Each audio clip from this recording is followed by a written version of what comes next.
జై హో.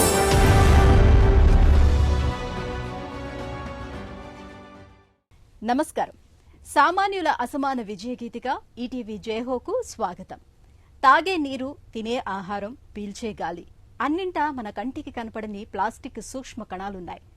మానవాళికే కాదు, యావత్ ప్రాణకోటి మనుగడకే ప్రమాదంగా మారుతున్న ఈ మైక్రో ప్లాస్టిక్స్ నిరోధానికి నిరంతర పరిశోధన సాగిస్తున్నారు కేరళలో ఓ శాస్త్రవేత్త. ఇక పెన్సిల్ మొనతో అద్భుత కళాకృతులను తీర్చిదిద్దుతున్నారు తెలంగాణలో ఓ యువ కళాకారుడు. విభిన్న స్ఫూర్తి కథనాల జైహో మీకోసం.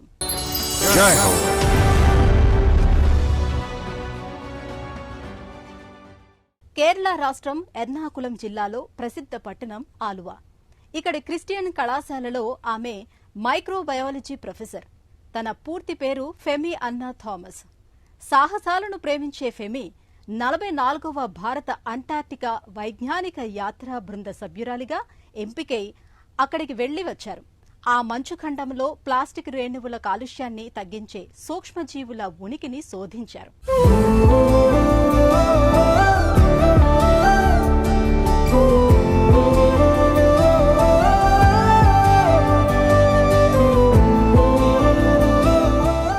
ఘనీభవించిన మంచుఖండం ఏమరపాటుగా ఉంటే అదో జల ఖడ్గం.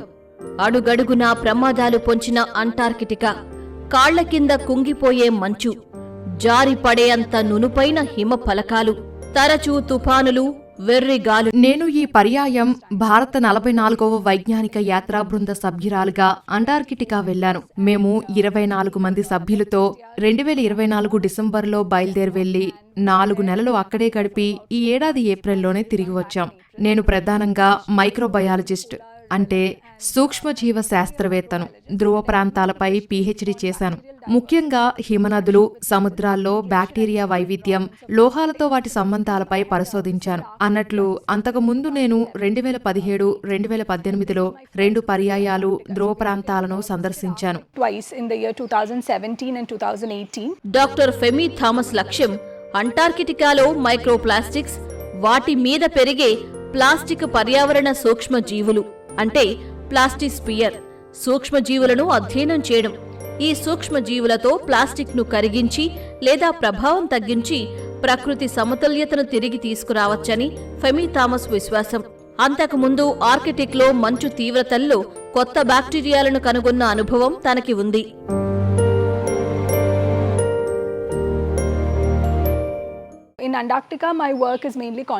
అంటార్కిటికాలో నా పరిశోధన ప్రధానంగా సూక్ష్మ ప్లాస్టిక్ రేణువులు, ప్లాస్టిక్ పర్యావరణ సూక్ష్మజీవ సమూహాల స్వభావాన్ని పరిశీలించడం మీదనే దృష్టిని కేంద్రీకరించాను. ఇది భవిష్యత్తులో సంరక్షణపై ఆధారిత విధానానికి దారితీసే యత్నంగా చెప్పాలి. ముఖ్యంగా దక్షిణ ధ్రువ ప్రాంతంలో ఎంత ప్లాస్టిక్ సూక్ష్మ కణాల శాతం ఎంత ఉందో అంచనా వేయటమే నా లక్ష్యం. ఈ క్రమంలో నేను తూర్పు అంటార్కిటికా ఇంకా దక్షిణ మహాసముద్రం ఈ 2 ప్రాంతాల నుంచి నమూనాలు సేకరించాను. త్వరలో వాటిని విశ్లేషించబోతున్నాను. కానీ ధ్రువ ప్రాంతాల ప్రయాణాలు ఎప్పుడూ సులభ సాధ్యంగా ఉండవు. 2017లో ఆర్కిటిక్ పర్యటన ఆమె సహనాన్ని పరీక్షించింది. వాతావరణ ప్రతికూలత మధ్య కిలోమీటర్లు నడిచింది. గడ్డకట్టే నీళ్లు, శీతల గాలులు, మరో పక్కన గాయపడిన తన సహచరులు. కానీ అంటార్కిటికా పర్యటనలో ఇంతకు మించి కఠిన పరీక్షలు ఎదురయ్యాయి. ప్రతి సవాల్ తన మనసును మరింత దృఢంగా మార్చింది. పురుషాధిక్య రంగంలో పైచేయి సాధించిన సాహస నారి ఫెమి థామస్. ఈమెది ఓ నిశ్శబ్ద విజయం. ధైర్య సాహసాల ప్రదర్శనకు లింగ భేదం లేదని, ఎటువంటి అవాంతరాలనైనా అధిగమించవచ్చునని నిరూపించారు.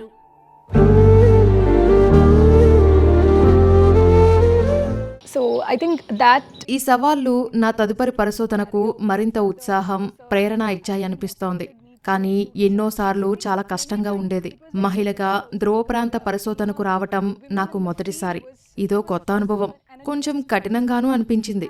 రోజు 5 కిలోమీటర్లు నడవాలి, మంచుకొండలెక్కాలి. ఎందుకంటే అది మామూలు నేల కాదు కదా, పర్వత ప్రాంతం. మధ్యన నదులు, వాగులు దాటుతూ చివరికి భూమి మీద హిమనదాన్ని చేరుకోవాల్సి వచ్చేది. We had to cross rivers and streams and then reach the glacier on the land. ధ్రువ ప్రాంతాలు ఎడారి తరహా భూములు కావని డాక్టర్ ఫెమి థామస్ నిరూపించారు. భూమిపై జీవ వ్యవస్థను నడిపించే సూక్ష్మ జీవులున్నాయని, పోషకాలను పునర్వినియోగం చేసే జీవ వైవిధ్య వ్యవస్థ అక్కడ ఉందని ఆమె తన పరిశోధనతో తేల్చారు. దూరదృష్టితో ధ్రువ ప్రపంచంలో కనిపించని ప్రపంచాల అన్వేషణకు ఆమె బయలుదేరారు. ఊహ ఆగితేనే పరిమితులు అనే మాటలు వస్తాయి. కాని సదుపాయాలు, సానుకూలతలు ముగిసిన చోటనే నిజమైన ఆవిష్కరణ ఆరంభమవుతుంది.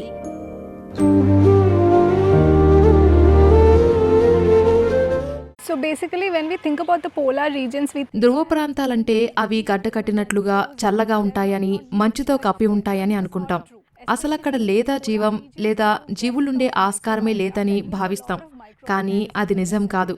అక్కడ సూక్ష్మజీవులు సమృద్ధిగా ఉంటాయి. నాది ప్రధానంగా ఆర్కిటిక్ ప్రాంత బ్యాక్టీరియాపై కేంద్రీకృత పరిశోధన. ఇప్పుడు అంటార్కిటికా సూక్ష్మజీవులపై దృష్టి సారిస్తున్నాను.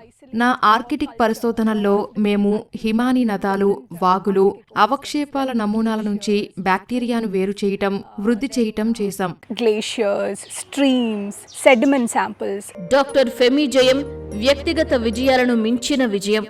ఆమె వస్తున్న తరాలను ముందుకు నడిపించే మార్గదర్శిని. ధ్రువ అధ్యయనం శాస్త్రం అనేక శాస్త్రాల సమ్మేళనం.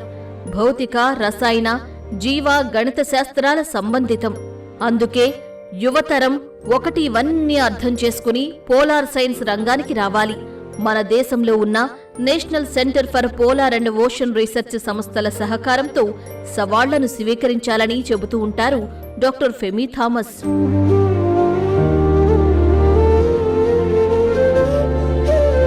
So to all the students who are looking for a career in science, సైన్స్లో కెరియర్ ఎంచుకోవాలనే విద్యార్థులకు నేనొకటే చెబుతున్నాను.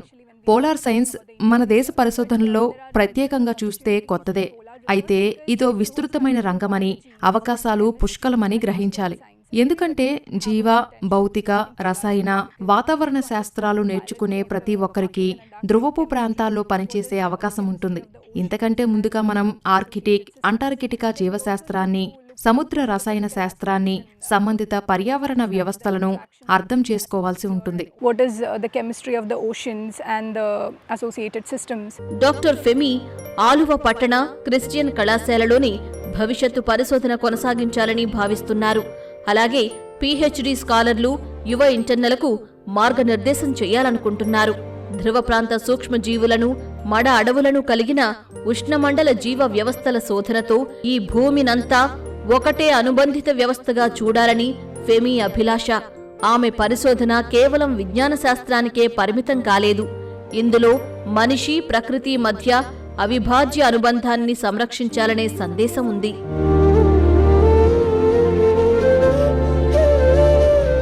My future plans would be polar పరిశోధనపై నా పని కొనసాగిస్తున్నాను. అంటార్కిటికా నుంచి తెచ్చిన నమూనాలపై పరిశోధన చేయాలని భావిస్తున్నాను. National centre for polar and ocean research, Kerala fisheries యూనివర్సిటీల సహకారంతో మంచి ఫలితాలు అందించాలని ఆశిస్తున్నాను. అలాగే ఇక్కడ మడ అడవుల పర్యావరణ వ్యవస్థపై పరిశోధించాలని ఉంది. తన పరిశోధనలు విజ్ఞాన పరిధిని మించాయి. ప్రకృతితో మనిషి అనుబంధాన్ని మరింత పెంచాలి. బంధాన్ని మనం సంరక్షించుకోవాలి. here, especially the mangrove ecosystems.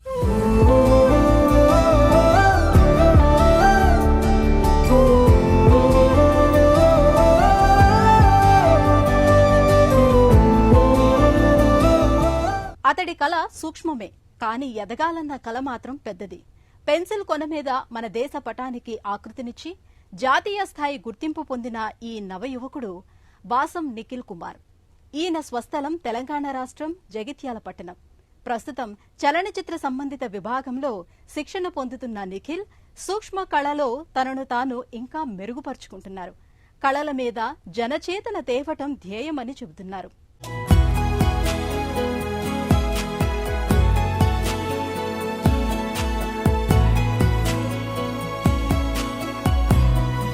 కళే నిఖిల్ లోకం. ఈ యువ నిఖిల్ ప్రపంచం. చిన్న వయసులోనే మైక్రో ఆర్టిస్ట్గా పరిచయమైన నిఖిల్ కుమార్ 2001 ఫిబ్రవరి 1న తెలంగాణ రాష్ట్రం జగిత్యాలలో పుట్టారు. పాఠశాలలో చదువుతుండగానే చాక్పీస్లు, పెన్సిల్ మొనల మీద నమూనా కళాకృతులను తీర్చిదిద్దటం అలవడింది. ఎలాంటి శిక్షణ లేకుండానే స్వీయ కళాభిరుచితో నైపుణ్యాలు వచ్చాయి. చాక్పీసులు, పెన్సిళ్లు, సర్జికల్ బ్లేడ్స్తో కళా కౌశలానికి పదును పెట్టారు నిఖిల్. వీడియో పాఠాల దిశానిర్దేశంతో పెన్సిల్ అంచులపై సూక్ష్మ శిల్పాకృతులకు రూపమిచ్చారు.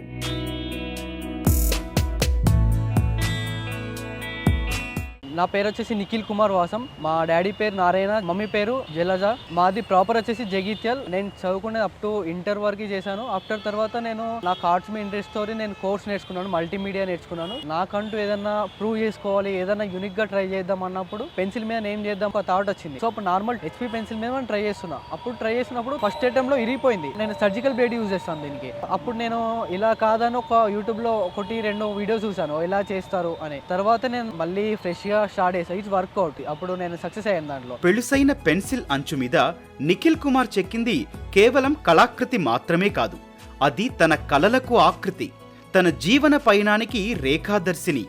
అయినా పెద్ద కళలనే మెచ్చే ఈ ప్రపంచానికి చిన్న కళలు, సూక్ష్మ కళలు కంటి కానుతాయా? కానీ ప్రపంచ దృష్టిని ఆకర్షించాలంటే ఏం చెయ్యాలో తెలిసిన నిఖిల్ పెన్సిల్ మీద మన దేశ భౌగోళిక పటాన్ని చిత్రించారు. 0.5 మిల్లీమీటర్ల పెన్సిల్ కొనపై 6 నిమిషాల 69 సెకండ్లలో భారతదేశ చిత్ర రచనను పూర్తి చేశారు. ఈ అద్భుత కళాకృతికి Indian book of records, Asian book of రికార్డ్స్లో చోటు దక్కింది. తన సృజనాత్మకతకు గుర్తింపు వచ్చింది. సూక్ష్మాంశాలపై తన అంకిత భావం, విశిష్టత ప్రపంచానికి తెలిసింది.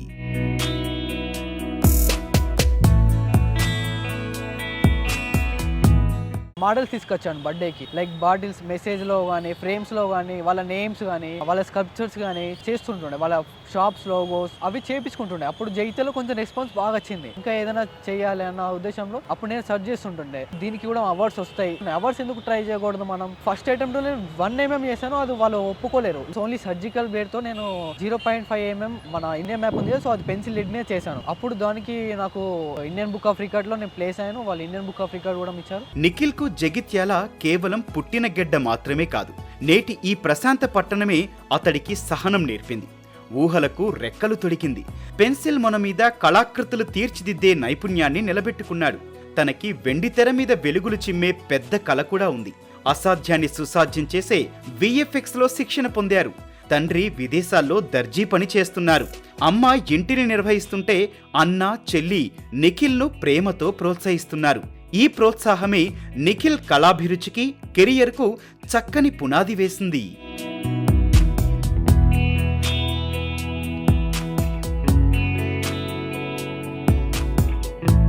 మమ్మీ వాళ్ళ నుంచి కానీ ఫ్యామిలీ నుంచి సపోర్ట్ ఉంటుంది ఆర్ట్ విషయంలో. 10th స్టడీస్కి వెళ్ళినప్పుడు కొంచెం బ్రేక్ వచ్చింది ఆర్ట్స్కి. తర్వాత నేను మళ్ళీ ఇంటర్ తర్వాత నేను స్టార్ట్ చేశాను. ఏదన్నా నాకు యూనిక్ గా చేద్దామన్న ఉద్దేశంతో మమ్మీ వాళ్ళ యానివర్సరీకి గిఫ్ట్ చేయడం జరిగింది. మమ్మీ డాడీ ఇద్దరు నేమ్స్ చేయడం జరిగింది. నిఖిల్ కళా ప్రపంచం విస్తృతంగా మారింది. VFX, 3D మోడలింగ్ తరహా నవ నైపుణ్యాలతో విస్తరించింది. తను ఏ ప్రపంచంలో ఉన్నా సూక్ష్మ కళ మీద కూడా మనసుంది.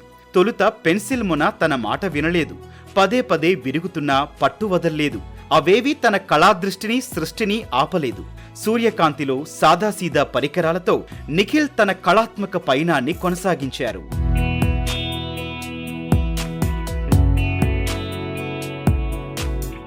పెన్సిల్ స్కెచింగ్ చేస్తా, పెయింటింగ్స్ చేస్తా, mostly all type of arts. నేను చాక్ పీస్ మీద కూడా నేను స్కల్ప్చర్ చేస్తుంటా, లైక్ దేవుని బొమ్మలు కానీ.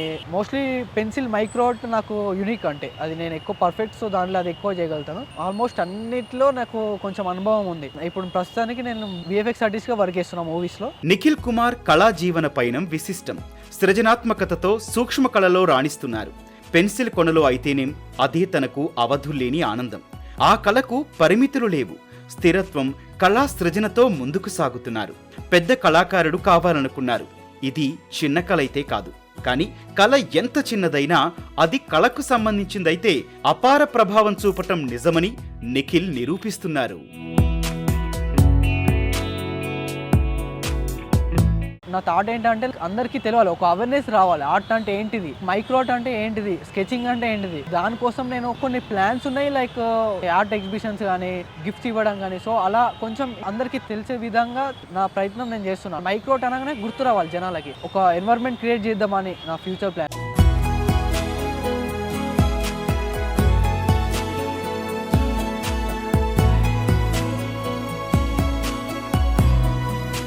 మైక్రోప్లాస్టిక్ కాలుష్య నిరోధానికి ఆశాజనక పరిశోధన సాగిస్తున్న ఫెమీ థామస్ సూక్ష్మ కళలో తన యశస్సు చాటుతున్న నవ ఉషస్సు నిఖిల్ కుమార్.